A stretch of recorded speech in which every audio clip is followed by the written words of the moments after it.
నమస్తే SX TV Telugu news కి స్వాగతం. బులెటిన్ల ముందుగా హెడ్లైన్స్. 94% స్ట్రైక్ రేట్ ఊహించని విజయం సీఎం చంద్రబాబు.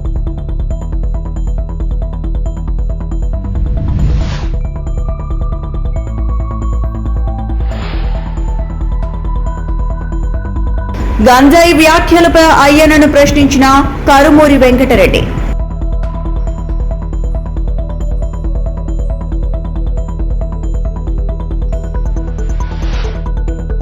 నటి త్రిషపై వ్యాఖ్యలు, ఉదయనిధి స్టాలిన్ అరెస్ట్.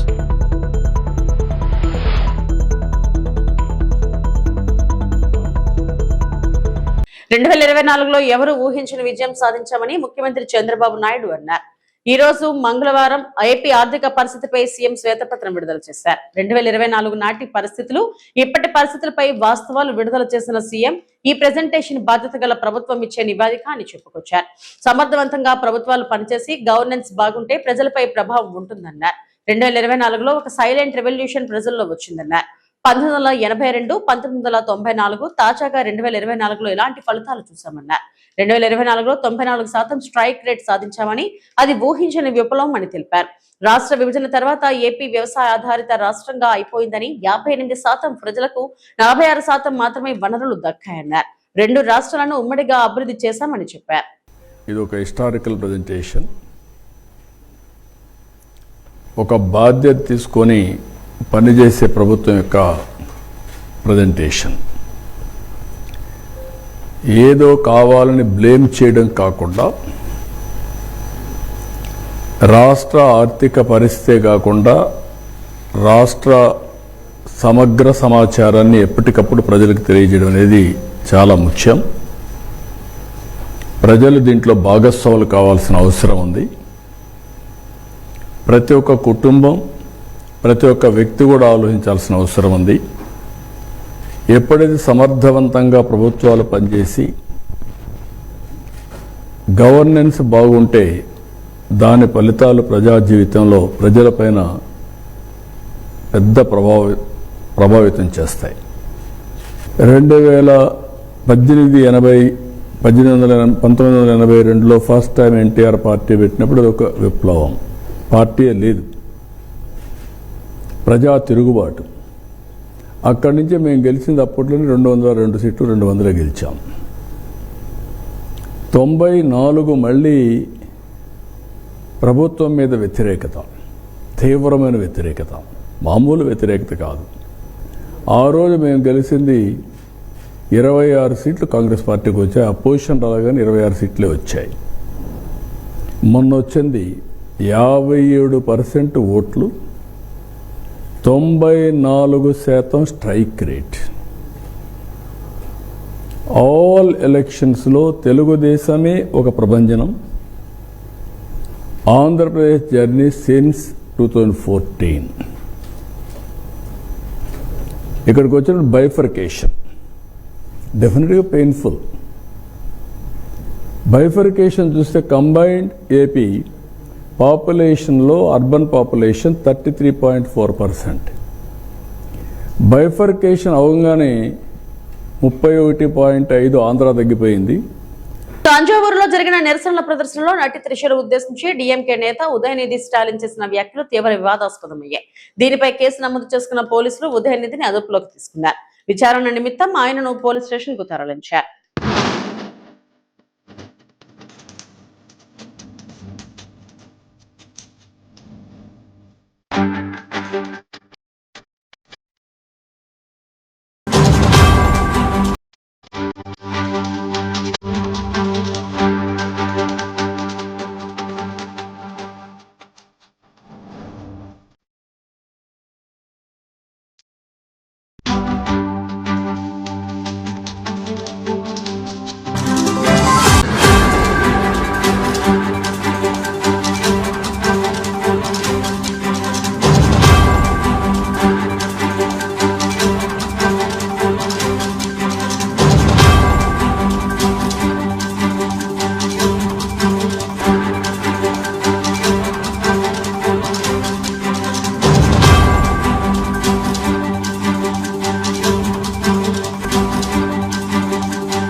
నందులూరులో నిర్వహించిన మీ భూమి మీ హక్కు కార్యక్రమంలో రాజంపేట టీడీపీ నియోజకవర్గ ఇన్ఛార్జ్ చమర్తి జగన్మోహన్ రాజు, జనసేన నాయకుడు ఎల్లటూరు శ్రీనివాసరాజుతో కలిసి రైతులకు పట్టాదారు పాస్ పుస్తకాలు పంపిణీ చేశారు. ఈ సందర్భంగా చమర్తి జగన్మోహన్ రాజు మాట్లాడుతూ గత ప్రభుత్వంలో భూ వ్యవహారాల్లో రైతులు ఇబ్బందులు ఎదుర్కొన్నారని విమర్శించారు. ప్రస్తుతం కూటమి ప్రభుత్వం రైతుల భూములకు రీసర్వే నిర్వహించి భారత రాజముద్రతో కూడిన కొత్త పట్టాదారు పాస్ పుస్తకాలను అందిస్తుందన్నారు. ప్రతి రైతుకు వారి భూమిపై పూర్తి హక్కు కల్పించడమే మీ భూమి మీ హక్కు కార్యక్రమం లక్ష్యమని తెలిపారు.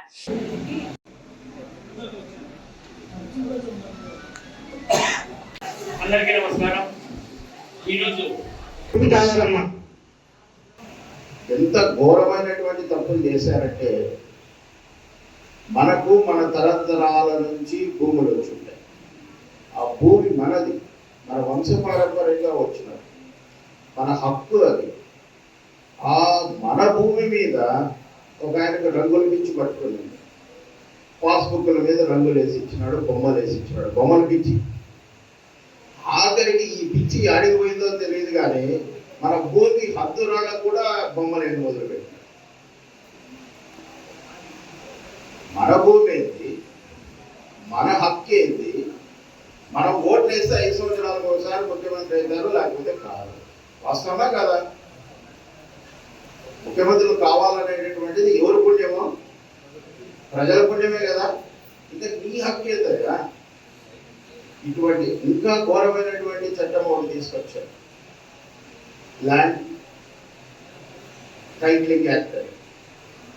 ఎక్కడైనా కానీ రెవెన్యూ పరంగా మీ భూములకు సంబంధించి తప్పులు జరిగితే మీరు కోర్టు పోయే హక్కు కూడా లేకుండా చేశారు.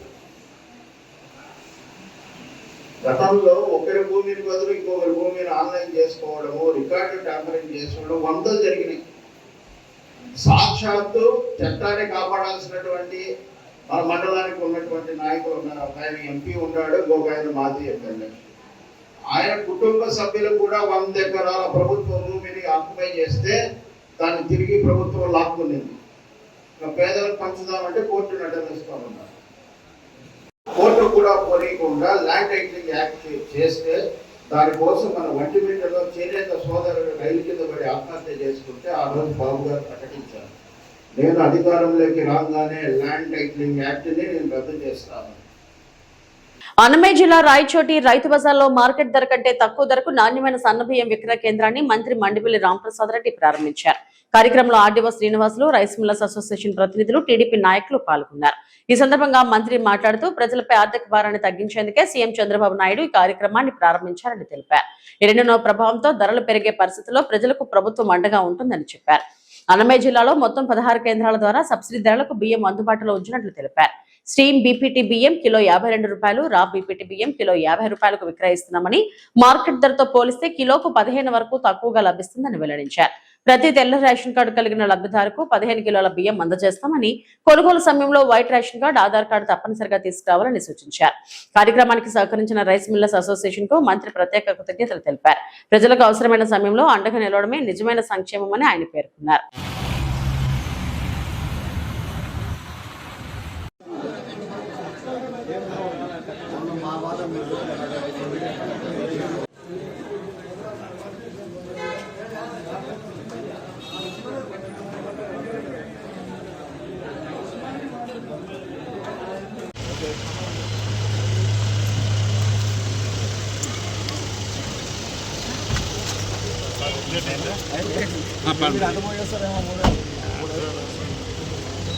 నమస్తే సార్. నమస్తే అండి.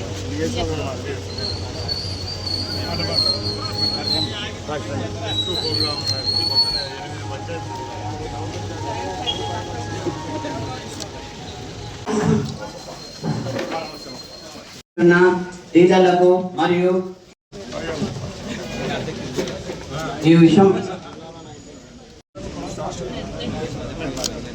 విషయంపై మన district civil supply officer madam గారు 2 వాక్యాలు మాట్లాడతారు.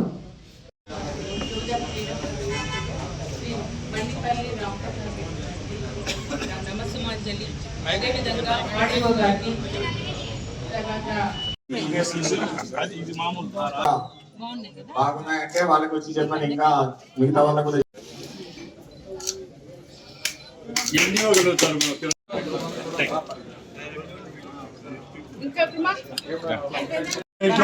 ఇక్కడ కెమెరా కళ్ళ చూడు పెద్దమ్మా పెద్దమ్మా కెమెరా కళ్ళ చూడు పట్టుకో ఇక్కడ చూడు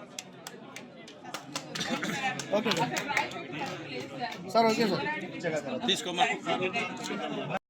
నువ్వు బామ్మ ముందరే 10 కిలోలు తీసుకోవచ్చు అంటే ఓ లారీ అంటే ఎన్ని 10 కిలోలు 10 టన్నులు అంటే ఎందుకు బెనిఫిషరీస్ ఎన్ని కార్డ్స్ ఇవ్వచ్చు వాళ్ళు చెప్పినప్పుడు నేను వినాల మీరే పిలుచుకోకపోతే అంటే ఈ రోజు గుర్తొచ్చిందా మీకు ఎప్పుడు నా కంప్లైంట్ చేయకూడదు చెప్పండి మీరు ఇప్పుడు పిలిచి పిల్లోళ్ళు పిలుస్తారు ఓకే నేను ఒప్పుకుంటాను మీరు న్యాయమా మీరు రాండి సార్ ఇప్పుడు వాడికి రాండి చెప్పండి ఆలూరు వైఎస్ఆర్సీపీ ఎమ్మెల్యే విరూపాక్షిపై అక్రమ కేసు నమోదు చేయడాన్ని ఆ పార్టీ తీవ్రంగా వ్యతిరేకిస్తుంది. మంగళవారం గుంటూరులో మీడియాతో మాట్లాడిన పార్టీ జిల్లా అధ్యక్షుడు మాజీ మంత్రి అంబటి రాంబాబు ఇది రాజకీయ కక్ష సాధింపులో భాగమని చంద్రబాబు సర్కార్పై మండిపడ్డారు. టీడీపీ నేతలు చేసిన తప్పులకు వైఎస్ఆర్సీపీ నేతలపై కేసులు పెడుతున్నారని అంబటి మండిపడ్డారు. బెయిల్ రాకుండా ఉండేలా కఠినమైన సెక్షన్లతో కేసులు పెట్టాలని ప్రభుత్వం ప్రయత్నిస్తుందని ఆరోపించారు. ఆలూరు ఘటనను ప్రస్తావించిన అంబటి అక్కడే అసలు తప్పు చేసిన వారిపై కాకుండా బాధ్యులపై కేసులు పెడుతున్నారని ఆరోపించారు. టీటీడీ నేత మహిళపై దాడి చేసి ఆమె బట్టలు చించేశారని ఆయన అధికార పార్టీ నేతలను కాపాడే ప్రయత్నం జరుగుతుందని విమర్శించారు. రెండవది మేము ఇచ్చిన కంప్లైంట్స్ ఏవి కూడా రిజిస్టర్ కావడం లేదు పోలీసులు. నిన్ననే ఎవరో ఒక ఆయన మన గుంటూరులో పార్టీకి సంబంధం లేదు ఆయన కూడా కిడ్నాప్ నన్ను చేయడానికి ప్రయత్నం చేశారని ఒక కంప్లైంట్ ఇస్తే దాని మీద కూడా యాక్షన్ ఏమీ తీసుకోలేదు. చూడగా ఈ రాష్ట్ర ప్రభుత్వం పోలీసు యంత్రాంగం వైఎస్ఆర్సీపీ లీడర్స్ని టార్గెట్ చేసి ఫాల్స్ కేసులు పెట్టి అరెస్ట్ చేసి జైల్లో పెట్టి బెదిరించాలనేటువంటి ప్రయత్నం జరుగుతున్నట్టుగా అర్థమవుతుంది. ముస్తఫానే కాదు విరూపాక్ష ఆలూరు ఎమ్మెల్యే గారు ఆయన అరెస్ట్ చేశారు. ఆయన అరెస్ట్ చేసిన విధానం చాలా ఘోరం. తలుపులు పగలగొట్టి సీసీ కెమెరాలు మొత్తం పగలగొట్టి పోలీసులే తీసుకొచ్చారు, అరెస్ట్ చేశారు, కేసు పెట్టారు. అంటే ఎవరినైనా అరెస్ట్ చేస్తే బెయిల్ రాకోకుండా ఉండే కేసులు పెట్టాలి అనేటువంటి కుట్ర ప్రభుత్వం పోలీసులు చేస్తున్నారు. అది ఇక్కడ బాధాకరమైన అంశం. ఆలూరు ఎమ్మెల్యే విరూపాక్ష గారి కేసులో ఒక మహిళను బట్టలు చించేశాడు అని కేసు పెట్టారు. అంటే బెయిల్ రాకుండా ఉండేందుకు. ఆ బట్టలు ఎవరు చించారంటే చాలా చిత్రం. ఆ మహిళ యొక్క భర్త చించాడు. అది సీసీ ఫుటేజ్లో కనపడుతుంది, అన్ని టీవీలో వస్తుంది వాళ్ళ. అంటే ఒక వైఎస్ఆర్ కాంగ్రెస్ పార్టీ నాయకుడిని అరెస్టు చేయాలి, బెయిల్ రాకోకుండా నివారించాలి అంటే వాళ్లే నేరం చేసి ఆ నేరాలు మా మీద మోపుతున్నారు. తాజా ఉదాహరణ విరూపాక్ష. ఆ భర్త ఎవరో నాగరాజు, ఆయన భార్య సీసీ కెమెరా పాపం చూసుకోలేదు. పాపం ఆమె భార్య బట్టలు చేశాడు, చించేసి నిరూపాక్ష గారు బట్టలు చించడానికి రిపోర్ట్ ఇచ్చాడు. పోలీసులు కూడా కేసు రిజిస్టర్ చేశారు. ఏంటి దారుణం నాకు అర్థం కాలేదు. అంటే వైఎస్ఆర్ కాంగ్రెస్ పార్టీ నాయకుల్ని, వైఎస్ఆర్ కాంగ్రెస్ పార్టీ ఎమ్మెల్యేలని అరెస్ట్ చేయడానికి, తప్పుడు కేసులు పెట్టడానికి పోలీసులు ప్రయత్నం చేయటం అంటే ఎంత దారుణం ఇది. అన్యాయం కాదా? ఇది కూడా అంతేగా. నిన్న ప్రకటన ఇచ్చారు. మరి ప్రకటన చూసారేమో, గుజరాత్ తెలుగులో ఇచ్చింది. అక్కడ వెళ్ళి పట్టుకొచ్చారు. ఆ కుటుంబాన్ని వేధించే కార్యక్రమం చేస్తున్నారు. ఎంతకాలం చేస్తారు ఇది నాకు అర్థం కాలేదు. చాలా దుర్మార్గమైనటువంటి పద్ధతుల్లో పోలీస్ యంత్రాంగం ప్రవర్తిస్తుంది. అక్కడ యాక్సిడెంట్ జరిగితే మర్డర్ కేసు పెట్టారు మా మంత్రి గారి మీద, మాజీ మంత్రి గారి మీద. ఇక్కడేమో భర్త బట్టలు చించుతాడు, వైఎస్ఆర్సీపీ ఎమ్మెల్యే గారే బట్టలు చింపారని చెప్పి కేసు పెడతారు. చాలా దారుణాలు జరుగుతూ ఉన్నాయి. ఆంధ్రప్రదేశ్ లో గంజాయి డ్రగ్స్ అంశం మరోసారి రాజకీయ దుమారం రేపుతుంది. రాష్ట్రంలో మత్తు పదార్థాల వ్యాప్తిపై అసెంబ్లీ స్పీకర్ చింతకాయల అయ్యన్న పాత్రుడు చేసిన వ్యాఖ్యలు ఇప్పుడు చర్చనీయాంశంగా మారాయి. విద్యార్థి హాస్టళ్ల వరకు గంజాయి చేరడం ఆందోళనకరమని పేర్కొన్న స్పీకర్, గంజాయి సరఫరాదారుల పేర్ల జాబితా తన వద్ద ఉందని పోలీసులు కోరితే అందిస్తానని తెలిపారు.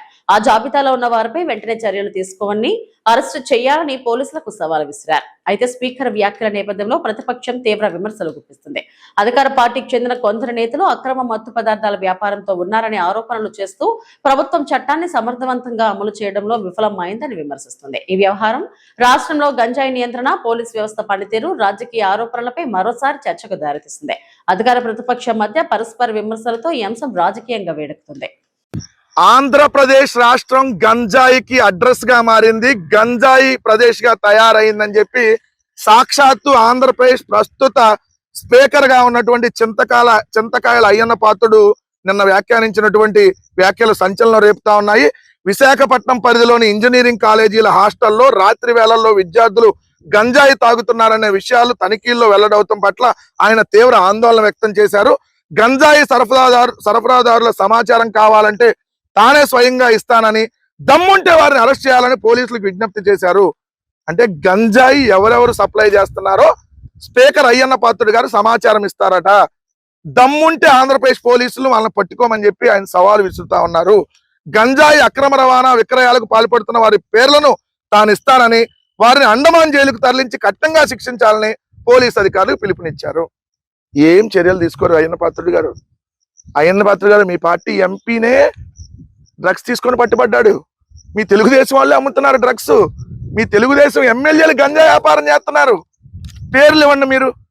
స్పీకర్ అయ్యన్న పాత్రుడు గారు, ఈ వయసు వచ్చింది కదా, ఇంకేం చేస్తారు రాజకీయాలు, పేర్లు ఇచ్చి కొంతమంది నన్ను అరెస్ట్ చేయించండి అంటే డైరెక్ట్ గా ఈరోజు స్పీకర్, ఆంధ్రప్రదేశ్ స్పీకర్ గా ఉన్నటువంటి అయ్యన్న పాత్రుడు గారు చెప్తున్నారు ఆంధ్రప్రదేశ్ రాష్ట్రంలో గంజాయి అమ్ముతున్న లిస్టు నేను ఎత్తా, పోలీసులు మీరు పట్టుకోండి అని చెప్పి సవాల్ విసురుతున్నారు పోలీసుల్ని. అంటే ఈ రాష్ట్రంలో గంజాయి అమ్మినా పట్టుకోరు, ఈ రాష్ట్రంలో డ్రగ్స్ అమ్మినా పట్టుకోరు, పోలీసుల దగ్గర ఉండి అమ్మిస్తారని డైరెక్ట్ గా స్పీకర్ గారే సవాల్ విసురుతున్నాడు. ఇది ఆంధ్రప్రదేశ్ లో ప్రస్తుత పరిస్థితి. గంజాయికి కేర్ ఆఫ్ అడ్రస్ గా ఈ 2 సంవత్సరాల్లో చంద్రబాబు నాయుడు గారి ప్రభుత్వం తయారు చేసింది ఏపీని గంజాయి కేర్ ఆఫ్ అడ్రస్ అనేది స్పీకర్ గారి వ్యాఖ్యలను బట్టి అర్థమవుతాం.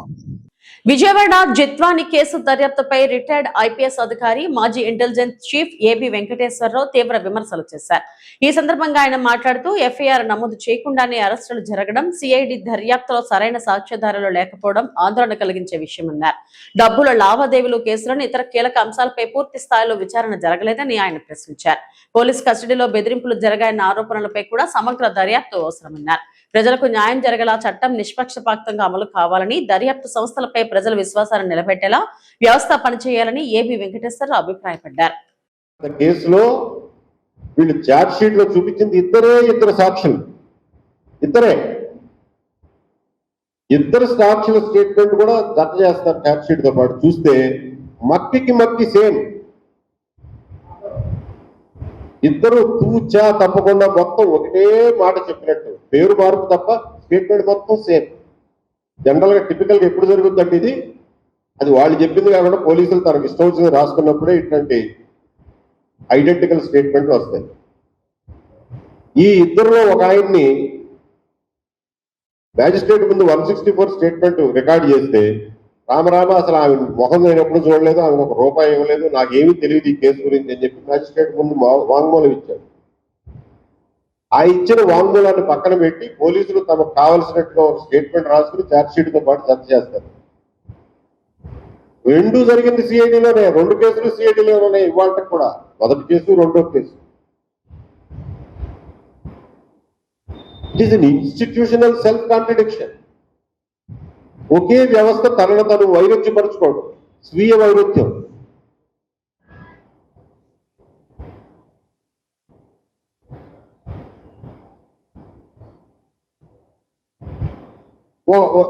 ఆయన ఛార్జ్ షీట్ లోనే రాశారు, నేను చెప్పేది కాదు, ఛార్జ్ షీట్ లోనే రాశారు. మరంట కాదంబరి జత్వాని యొక్క బ్రదరు 1,26,000 రూపాయలు ఈ విద్యాసాగర్ గారికి పంపించారు. ఈ 4,98,000 అంటే అది మైనస్ చేయాలి, ఎందుకు పంపాడో తెలియదు, దాని మీద ఏమి ఇన్వెస్టిగేషన్ లేదు. ఆ విద్యాసాగర్ గారు ఇచ్చినటువంటి కంప్లైంట్ లో ఉన్న వివిధ వివరాల మీద ఏ ఇన్వెస్టిగేషన్ లేదు. అందులో ఆయన కొన్ని పేర్లు ప్రస్తావించాడు. ఆవిడ మా ఆఫీస్కి వచ్చినప్పుడు నేను డబ్బులు ఇవ్వగా పలానాళ్ళు చూశారు అని. వాళ్ళని ఎగ్జామిన్ చేసినట్టు వాళ్ళు ఎక్కడా అసలు విట్నెస్లుగా లేరు, సాక్షులుగా లేరు, వాళ్ళ స్టేట్మెంట్లు ఎక్కడా లేవు. అంటే ఏంటంటే చాప చుట్టినట్టుగా ఎవరి ప్రయోజనాల కోసమో కళ్ళు మూసుకుని సిఐడి లాంటి దర్యాప్తు సంస్థ ఇంత ఇంపార్టెంట్ కేసులో తెలంగాణ యువతకు విదేశాల్లో ఉపాధి అవకాశాలు కల్పించడమే ప్రభుత్వ లక్ష్యమని రాష్ట్ర ఐటీ పరిశ్రమల శాఖ మంత్రి వివేక్ వెంకటస్వామి అన్నారు. జర్మన్ జపనీస్ భాషలు నేర్చుకుంటే నెలకు సుమారు 2.50 లక్షల వరకు వేతనంతో ఉద్యోగాలు పొందే అవకాశాలు ఉన్నాయని తెలిపారు. తెలంగాణ యువతను జర్మనీ, జపాన్ వంటి దేశాలకు పంపించడం ద్వారా అక్కడ ఉద్యోగ ఖాళీలు భర్తీ అవుతాయని, అదే సమయంలో రాష్ట్రంలో కూడా కొత్త ఉపాధి అవకాశాలు ఏర్పడతాయని మంత్రి పేర్కొన్నారు. విదేశీ ఉద్యోగాల కోసం అవసరమైన భాషా శిక్షణకు ప్రభుత్వం ప్రాధాన్యం ఇస్తుందని ఆయన వెల్లడించారు. జర్మనీ పోయినప్పుడు కూడా అక్కడ 5 లక్షల ఉద్యోగ అవకాశాలు ఉన్నాయి. తర్వాత జపాన్, ఇప్పుడు ఈ నెల 23వ తారీఖు నాడు మేము జపాన్ కూడా పోతున్నాము. అక్కడ ఉద్యోగ అవకాశాలు ఉన్నాయి. అంటే వీళ్ళందరికీ ఉద్యోగ అవకాశాలు ఉన్నప్పుడు మన పిల్లలు పోయి అక్కడ మంచిగా చదువుకున్న వాళ్ళు అక్కడ కూడా ఉద్యోగం చేసుకుంటే ఇక్కడ ఉన్న నిరుద్యోగం కూడా తక్కువ అవుతుంది. ఎందుకంటే ఎక్కువ మంది బయటికి పోయినప్పుడు ఇక్కడ కూడా మనకు ఉద్యోగాలు కల్పించడానికి టామ్కామ్ సంస్థ పనిచేస్తుంది. మేము ఏదైతే ఉద్యోగాలు జర్మనీలో, జపాన్లో కల్పిస్తున్నామో సుమారు 2,50,000 రూపాయల జీతం అన్నమాట. ఎవరైతే చక్కగా జర్మన్ లాంగ్వేజ్ నేర్చుకుంటారో, జపనీస్ లాంగ్వేజ్ నేర్చుకుంటారో వీళ్ళందరికీ 2 లక్షల పైన నెలకు ఉద్యోగం లభిస్తుందన్నమాట. మీరు సంవత్సరానికి 25 లక్షల రూపాయలు సంపాదన ఉంటుంది. ఇవి ఇప్పటివరకున్న బులెటిన్ అప్డేట్స్. నమస్తే.